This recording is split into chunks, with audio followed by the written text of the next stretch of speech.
Hello friends, આજે હું તમારી સાથે શેર કરીશ સિક્રેટ મસાલા સાથે એકદમ ચટાકેદાર સૂકી ભાજી. તો સૂકી ભાજી બનાવવા માટે મેં અહીંયા પહેલાં સિક્રેટ મસાલો બનાવી લઈએ. એના માટે 1 ચમચી જીરું, 1 ચમચી વરિયાળી અને થોડા તીખા લીધા છે. એને આપણે લો ગેસની ફ્લેમ ઉપર લોઢીમાં ડ્રાય રોસ્ટ કરવાના છે. લો ગેસની ફ્લેમ ઉપર જ આપણે મસાલા ડ્રાય રોસ્ટ કરી લેવાના.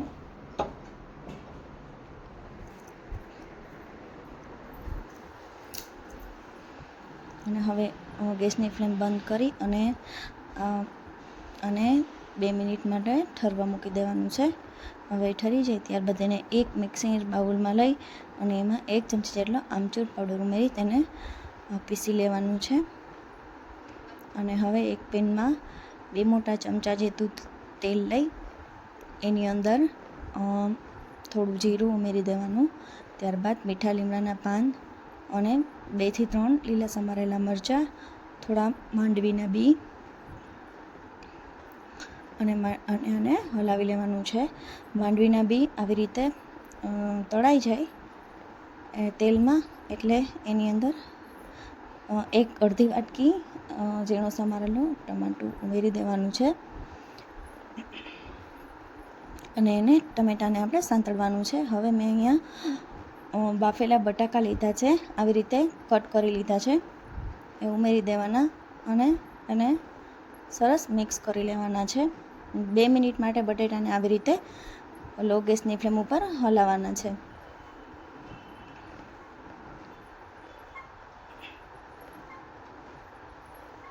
તો હવે બટેટા સરસ થઈ ગયા છે. એની અંદર હવે થોડી હળદર, સ્વાદ પ્રમાણે મીઠું અને લાલ મરચું પાવડર 1 ચમચી અને 1 ચમચી આપણે મસાલો બનાવ્યો હતો સિક્રેટ મસાલો, એ ઉમેરી દેવાનો.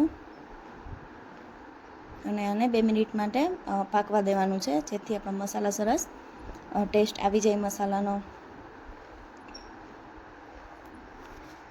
હવે ગેસની ફ્લેમ બંધ કરી દેવાની. ત્યારબાદ જ એમાં લીંબુ ઉમેરવાનું. અડધા લીંબુનો રસ હું અહીંયા ઉમેરી દઈશ. જો તમને મીઠું પસંદ હોય તો તમે એમાં 1 ચમચી જેટલી ખાંડને પીસેલી ખાંડ પણ ઉમેરી શકો છો. હવે આને મિક્સ કરી લેવાનું અને ત્યારબાદ હવે આને હું લીલા ધાણાથી એકદમ ગાર્નિશ કરી લઈશ. તો તૈયાર છે આપણી ચટાકેદાર સૂકી ભાજી. જો મારી રેસીપી તમને પસંદ આવી હોય તો મારી ચેનલને સબસ્ક્રાઈબ કરી દેજો, મારા વિડીયોને લાઇક કરી દેજો, શેર કરી દેજો અને કમેન્ટ કરીને જણાવજો કે તમે કેવી રીતે સૂકી ભાજી બનાવો છો.